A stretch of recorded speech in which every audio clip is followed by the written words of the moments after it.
الحمد للہ رب العالمین والصلاة والسلام علی سید المرسلین اما بعد فاعوذ باللہ من الشیطان الرجیم بسم اللہ الرحمن الرحیم۔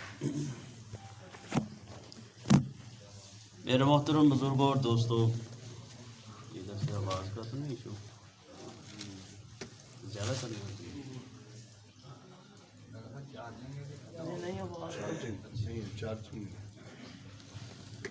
میرے محترم بزرگوں اور دوستوں، حضرت انس رضی اللہ تعالیٰ عنہ روایت فرماتے ہیں کہ نبی پاک صلی اللہ علیہ وسلم نے ارشاد فرمایا کہ رب تعالیٰ نے جب اس زمین کو پیدا کیا تو زمین بہت نرم تھی اور ہلنے لگی۔ اللہ تبارک تعالیٰ نے اس زمین کے اندر پہاڑوں کو بطور میخیں گاڑ دیا، تو زمین جو ہل رہی تھی، کانپ رہی تھی، وہ ساکن ہو گئی، رک گئی۔ فرشتوں نے یہ منظر دیکھا، عرض کی مولا اس کا مطلب ہے تیری مخلوق میں سے سب سے زیادہ مضبوط چیز پہاڑ ہوئے جنہوں نے اتنی بڑی زمین کو روک دیا۔ اللہ تبارک تعالیٰ نے لوہے کو پیدا فرمایا، لوہے نے پہاڑوں کو بھی چیر دیا۔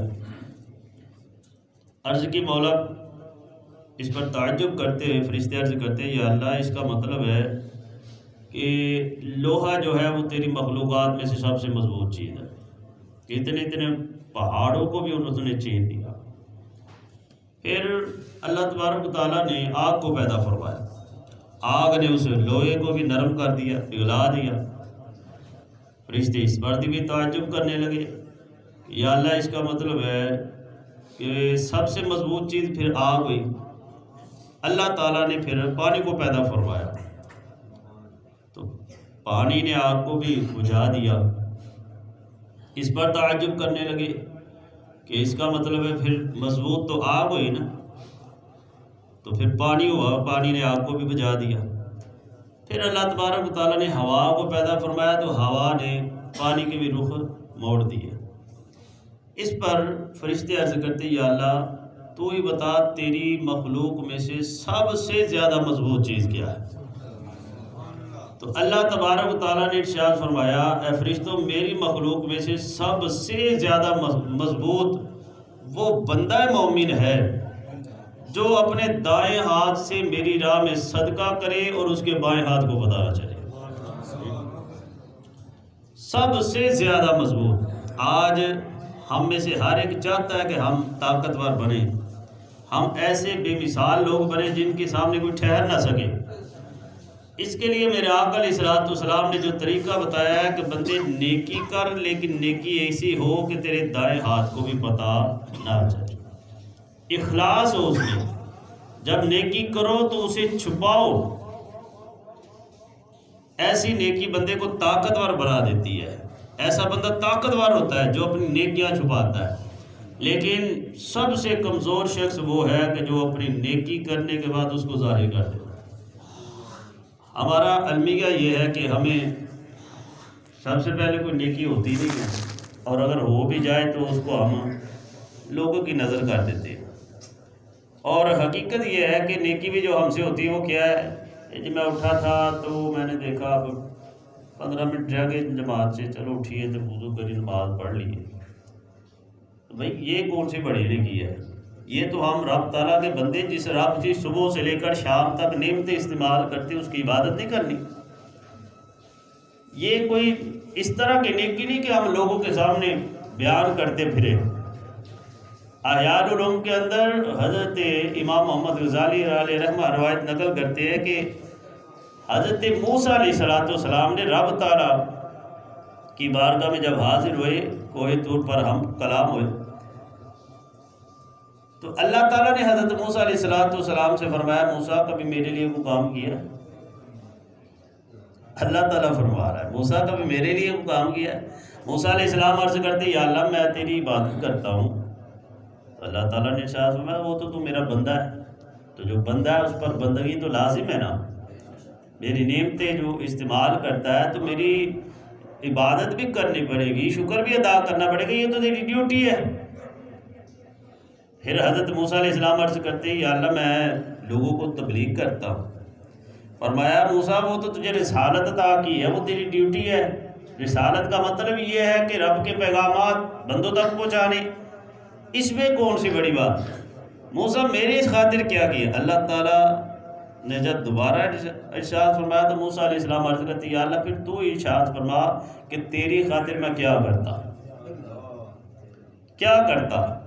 تو فرمایا کہ اے موسیٰ کچھ ایسے لوگ ہوتے جن سے تو محبت کرتا تو صرف اور صرف میری رضا کی خاطر، اور کچھ ایسے لوگ ہوتے جس سے تو بیزار ہوتا تو میری رضا کی خاطر، یہ نیکی میرے لیے تھی۔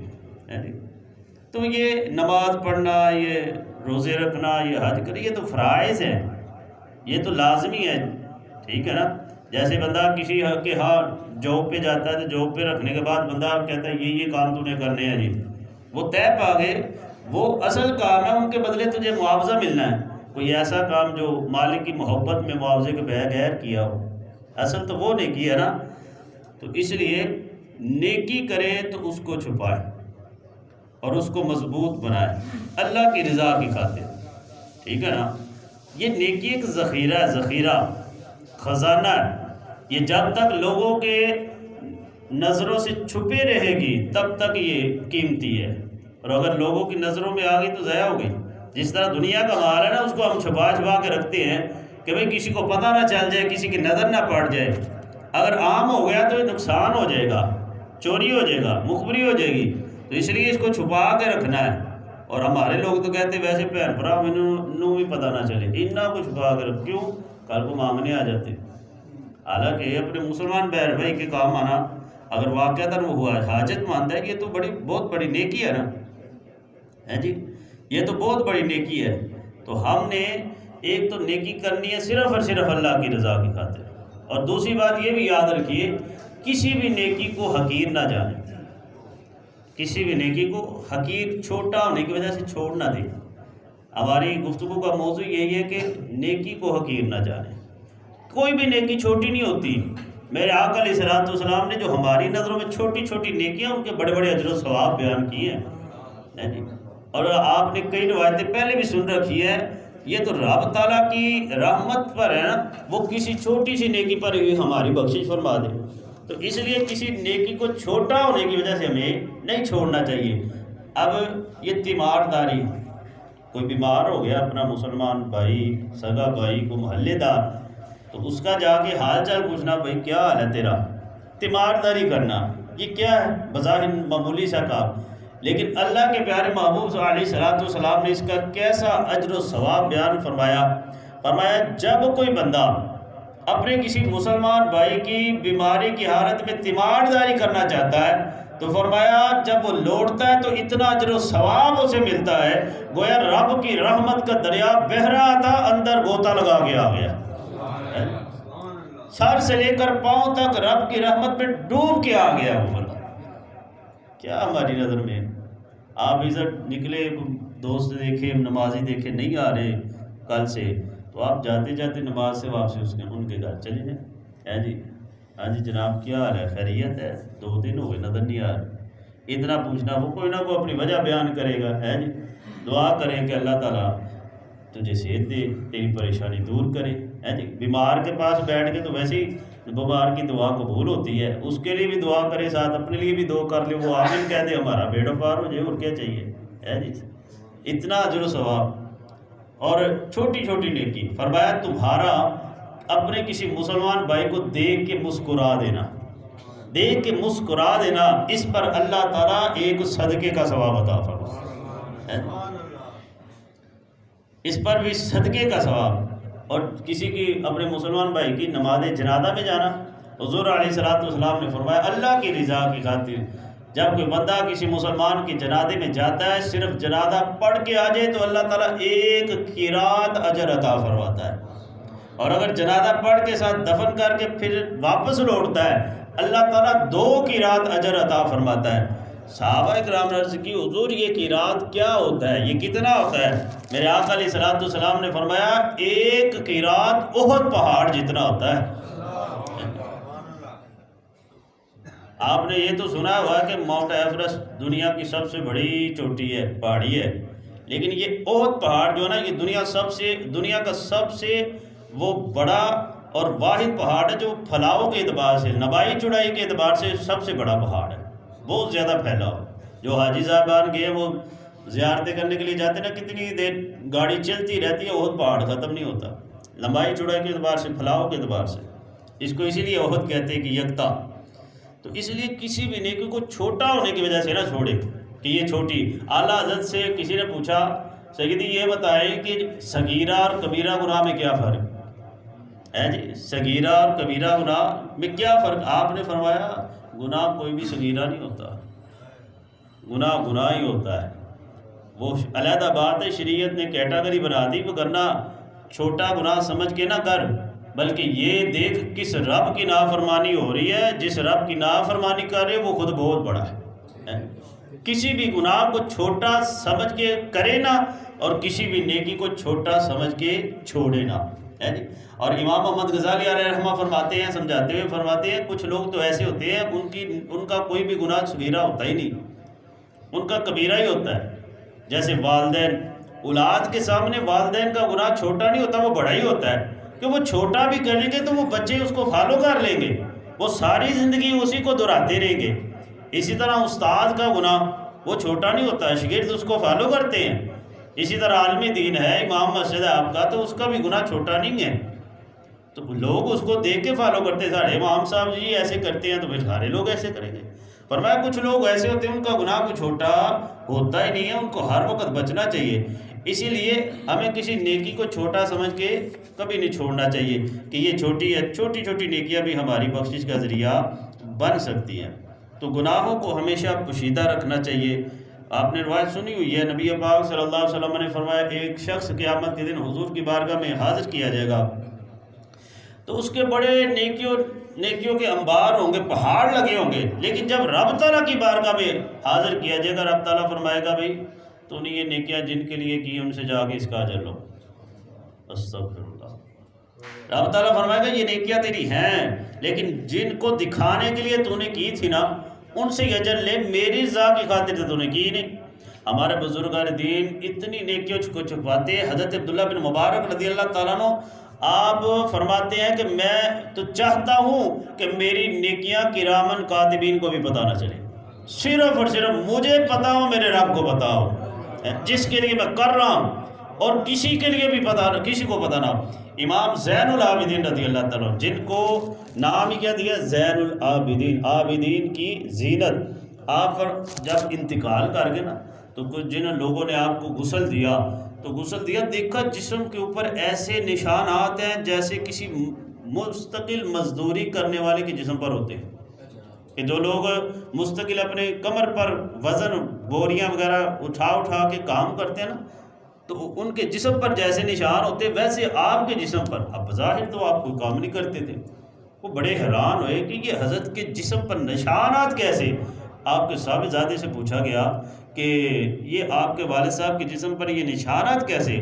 تو انہوں نے بتایا کہ جب رات پڑ جاتی تھی نا، سارے لوگ سو جاتے، تو ابا جی خود اناج کی بوریاں اپنے کمر پر لاد لا کے غریبوں کے گھروں میں پہنچا کے آتے تھے روزانہ۔ پوچھنے والوں نے نا تھوڑا اظہار کیا ناراضگی کا صاحب دادوں سے، تو آپ جوان تھے، آپ نے یہ کام اپنے ذمہ کیوں نہیں لیا؟ والد صاحب کو اسی کام پر لگائے رکھا۔ تو صاحبزادے رو کے عرض کرتے ہیں کہ ہم نے کئی مرتبہ کہا ابا جان کے کام ہمیں آپ عطا فرمائیں، ہمیں بتائیے، ہم کر دیتے ہیں۔ تو والد صاحب کا جواب یہ ہوتا تھا کہ بیٹا اگر تجھے یہ کام دیتا ہوں تو تجھے جس کے گھر میں بوری پہنچانی اس کا بھی بتانا پڑے گا، ہے جی۔ تو میں چاہتا ہوں یہ راز صرف اور صرف میرے اور اس کے درمیان رہے گی اور رب تعالیٰ کو پتا ہو، میں کس کے ساتھ نیکی کر رہا ہوں، کس کو کر رہا ہوں، میں کسی اور کو بتانا نہیں چاہتا۔ تو آج ہم لوگ جب تک ٹھیک ٹھاک اس نیکی کا ڈنڈورا نہ پیٹ دیں، ہمیں وہ ایسے سمجھ لے ہضم ہی نہیں ہوتی، ہے جی۔ اور آج کل لوگ تو یہاں تک کر دیتے ہیں کہ اپنے والد کی خدمت کر کے تو جگہ جگہ بیٹھ کے بتاتے ہیں ایسی جی اپنے ابا جی کی بڑی خدمت کی ہے۔ تو تو بھئی اس میں کون سی بات ہے؟ ابا کس کا تھا؟ آپ کا والد ہے تو آپ نے خدمت کی ہے، کسی پر احسان کیا ہے؟ یا تو آپ کہنا کہ قاری صاحب میں ٹاڑے والا صاحب کی بڑی خدمت کی تھی، پھر تو سمجھ آتی ہے۔ بھائی جب آپ کا والد ہے، آپ کی ذمہ داری ہے ان کی خدمت کرنا۔ قرآن پاک میں واضح طور پر فرمایا وَبِالْوَالِدَيْنِ احسانا، یہ احسان تم نے کرنا ہے۔ حالانکہ ہم اس احسان کی تعریف تک نہیں پہنچے۔ احسان کیا ہوتا ہے؟ احسان تو یہ آپ کے ساتھ جتنے نیکی کسی نے کی آپ اتنی کر لیں، یہ ہوتا ہے بدلہ۔ احسان یہ ہوتا ہے جتنی اس نے کی ہے اس سے بڑھ کر کرے۔ تو ہم میں سے ہر کوئی دیکھے نا ذرا کہ جیسی خدمت ہماری والدین ہمارے کرتے رہے ویسی ہم کرتے ہیں ان کی، تو یہ تو بدلہ بھی نہیں صحیح طرح ہم ادا کرتے، تو ہم احسان اس کو سمجھتے، لوگوں کے سامنے بیان کرتے۔ اے جی ساڑھے استاد جی سن اسی انہوں کی بڑی خدمت کی تھی، تو استاد جی کس کے تھے؟ جب اپنا استاد ہے، اپنے والدین ہیں، اپنے پیروں مرشدوں کی خدمت کی، تو لوگوں کو بتانے کی کیا ضرورت ہے؟ تو نیکی سب سے زیادہ مضبوط وہ ہے جس کو چھپایا گیا۔ اللہ تعالیٰ اپنے پیارے محبوب علیہ الصلوۃ والسلام کے صدقے ہمیں اخلاص کے